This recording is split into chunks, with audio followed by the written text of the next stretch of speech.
जिस तरह से आपने मेरी छाती और मेरी माटी के नाम से एक चैनल खोला हुआ है, एक सराहनीय कदम है, क्योंकि जिस प्रकार से आप जो है उत्तराखंड के हर मुद्दों को जो है अपने चैनल के द्वारा जो है दर्शकों के बीच में लाते हैं। कहीं न कहीं लगता है कि इस तरह के चैनलों की बहुत सख्त ज़रूरत है आज के समाज में, क्योंकि आप जिस तरह से पलायन का मुद्दा हो, चाहे सामाजिक मुद्दा हो, चाहे उत्तराखंड की मूलभूत की समस्या हो, चाहे दिल्ली एनसीआर के सांस्कृतिक कार्यक्रम हो, आपकी भागीदारी वहाँ पे सभी जगह रहती है, जिससे जो है आप उत्तराखंड के मुद्दों को जो है जनता तक पहुँचा पाते हैं। और सामाजिक मुद्दों की जहाँ तक हम बात करते हैं, सामाजिक मुद्दों में चाहे किरण नेगी का मामला हो, चाहे अंकिता भंडारी का मामला हो, चाहे उत्तराखंड में कई सारे इस तरह के मामले हैं जिनको कवर कोई नहीं कर पाता, लेकिन आप वहाँ तक पहुँचते हैं। एक अच्छा कदम है, हम आपको शुभकामनाएं देते हैं कि आप इसी तरह जो है उत्तराखंड के ज्वलंत मुद्दों को जो है समय समय पर अपने चैनल के द्वारा जो है आगे बढ़ाते रहें और लोगों तक जो है सही और सटीक खबर पहुंचाते रहें। आपके लिए धन्यवाद। ये रजिस्टर रखा हुआ है दगड़ियों, हमारे YouTube चैनल में आप सभी को स्वागत है। हमारे चैनल पे जरूर सब्सक्राइब किया और हाँ, घंटली बजाना ना भूलिए। नौकरी करनी है तो हरिद्वार में ही बैठ के कर लीजिए। उत्तराखंड में रहना होगा तो उत्तराखंड की तरह ठीक है। आप इसका रजिस्टर मेरे को आते वक्त इसका रजिस्टर मिलना चाहिए मेरे को। जय उत्तराखंड दगड़ियों उत्तराखंड में थाती और माटी में आप सभी को स्वागत है। ये चैनल ते दिखदारा सभी उत्तराखंड का दीदी भुली भैजी भुला और मेरा सम्मानित पहाड़ जन जो मेरा बुजुर्ग छन जो दाना से आना छन वो सब उतार मेरे सामान्य सेवा सोनी पहला उत्तराखंड मेरी थाती और माटी के चैनल में पहले और अब में बहुत परिवर्तन आया है। युवाओं की संख्या बढ़ी है। जहां शुरुआती दौर में जबकि 600 सब्सक्राइबर थे, उस दौरान में 18 से 24 वर्ष के युवाओं की संख्या 0 थी और महिलाओं की संख्या मात्र 2.5% थी। वहीं आज 18 से 24 साल के युवाओं की संख्या बढ़कर 8.9% हुई है। 25 से 34 साल के युवाओं की संख्या 26% हुई है और 35 से 44 साल के युवाओं में 20% से 45 से 54 साल के 26%, 55 से 64 साल के 12%, महिलाओं की संख्या जहां मात्र 2.5% थी वह आज 12% के। चैनल को देखने वालों में दर्शकों ने अलग अलग अपने अपने विचार दिए हैं। कुछ एक विचारों को मैं आपके सामने रख रहा हूं। जैसे एक दर्शक ने जिनका नाम मुझे पता नहीं है, उन्होंने लिखा है, वर्तमान सरकार से विनम्र निवेदन है कि उत्तराखंड प्रदेश में 1950 मूल निवासियों के अधिकारों के लिए मूल निवास और सशक्त भू कानून लागू करें। वहीं दूसरे एक और साथी लिखते हैं, सिंह साहब आपकी वीडियो स्पेशल टॉपिक पर होती है जो उत्तराखंड की पृष्ठभूमि पर बहुत ही बेहतरीन और सार्थक। साथ में उत्तरापंत बहुगुणा दीदी लिखती हैं, बहुत ही सुंदर पहल भाई जी।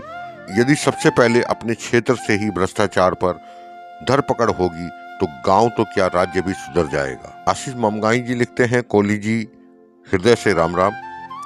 कोहली जी, उत्तराखंड मेरी थाती और माटी के अंतर्गत जिन मुद्दों पर आप चर्चा करते हैं मैं उनका तहे दिल से धन्यवाद करता हूं। भाई जी, आपका अनूठा प्रयास साकार हो सकता है, लेकिन हम सब पहाड़ियों को एकजुट होकर आपका भी सहयोग करना चाहिए। हालांकि कमेंट काफ़ी लंबा है और मैंने इस पे कुछ ही बातें लिखी हैं। ऐसे बहुत से कमेंट लोगों ने दिए जो उत्तराखंडी लोग इस चैनल को देखते हैं या बाहर के लोग भी देखते हैं, उन लोगों के भी अलग अलग अपने अपने विचार दिए हैं और उन सभी का बहुत बहुत हृदय से आभार। और इसी के साथ मैं आपके सामने वीडियोस की कुछ क्लिप्स जोड़ रहा हूँ।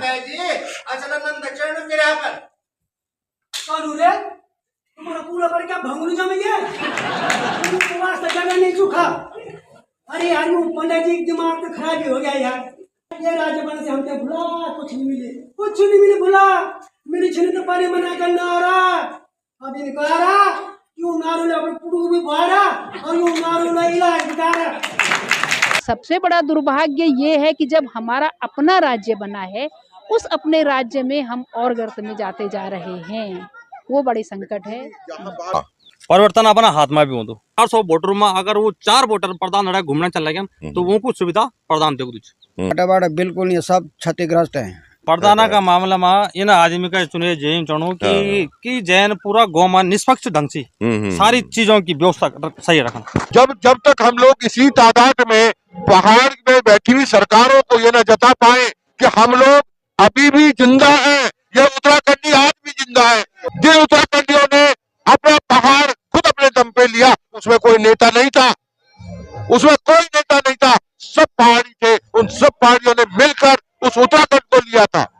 आज हम अपने भू कानून को, अपने मूल निवास को अपने दम पर लेने की क्षमता रखते हैं। हम ही लोगों के पीछे, आप बुरा मत माना, छोटे लोगों के पीछे बड़े बनते हैं, बाद में जो है उनको भूल भी जाते हैं। यहाँ तक कि अनाथों के लिए, और जो मतलब असली गरीब है उनके पास कुछ नहीं पहुँचता, मतलब रोने के सिवाय उनके पास कुछ नहीं है। बहुत अच्छी बात की आपने। जो हमारे पहाड़ में जो सबसे पहाड़ का महत्वपूर्ण मुद्दा है वो है भू कानून, मूल निवास। और देखो, एक हम पहाड़ का सबसे बड़ा दुर्भाग्य क्या है कि आज हमारे उत्तराखंड राज्य को बने हुए 23 साल अब पूरे होने वाले हैं, और इन 23 सालों में हमने 12 मुख्यमंत्री दिए उत्तराखंड को। लेकिन हम उत्तराखंडियों का दुर्भाग्य क्या रहा कि हम अपनी गढ़वाली, कुमाऊनी, जौनसारी जो बोली है उसको राज्य के द्वारा भाषा का दर्जा प्राप्त नहीं कर सके।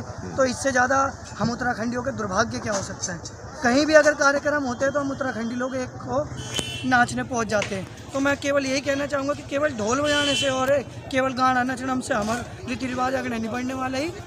हम 23 साल हम एक बार अपना घर जान चीमा जो घरों में हमारे ताला लगी हूँ, तालू तक खोलो ही, और जो रीति रिवाज है वो तो आगे बढ़ाओ। अब बताओ चाहना कि जब तक तुम्हारे भैया आई समझ में, बिल्कुल तुम्हारी जो भाई बंद है वो एक माँ का दूध पिया, और उस माँ का दूध को तुम बिखर गए बेटा, और इसमें तुम्हारा उत्तराखंड नहीं बन पा रहा है। बिल्कुल सही बात बोली आपने। मेरी थाती और माटी है ना, थाती जमीन है और माटी हमारी है। हमारी है, बस ये हर किसी की उत्तराखंड मेरी थाती और मेरी माटी ये सबके लिए है। कि जितने भी हमारे पहाड़ी हैं, जो बुजुर्ग लोग हैं, उन लोगों ने हमें विरासत में ये पहाड़ दिए हैं, लेकिन हम क्या देंगे अपने संतानों को, ये सोचने का विषय है। कोहली साहब, सबसे पहले आपका धन्यवाद। लगातार आप जिस तरह से जो है उत्तराखंड समाज के मुद्दों के लिए काम करते रहते हैं, उसके लिए आप साधुवाद है। आपको मैं बता दूं कि दिल्ली में जो है काफी सारी संस्थाएं हैं, लगातार सांस्कृतिक कार्यक्रम हर कोई करता रहता है, लेकिन जो पहल युवाओं ने करी है स्पोर्ट्स से जोड़ने की, एक बहुत ही सराहनीय कदम है। उत्तराखंड के अंदर घरेलू गोबर की खाद से ही इनको उगाया जाता है। एक समय पीरियड होता है, उसके अकॉर्डिंग में ये उगता है, और इसीलिए इसको ऑर्गेनिक फूड भी कहा जाता है। लगदू हमारो उत्तराखंड को भाणु और भात, कंच छपछपी लगती झोली, गोदे की रोटी और गौतु को साथ। आवा वे बंधु कर रही है खाना की शुरुआत। जी हाँ, आबरी छो में उत्तराखंड सियाणमा। नमस्कार उनियाल जी।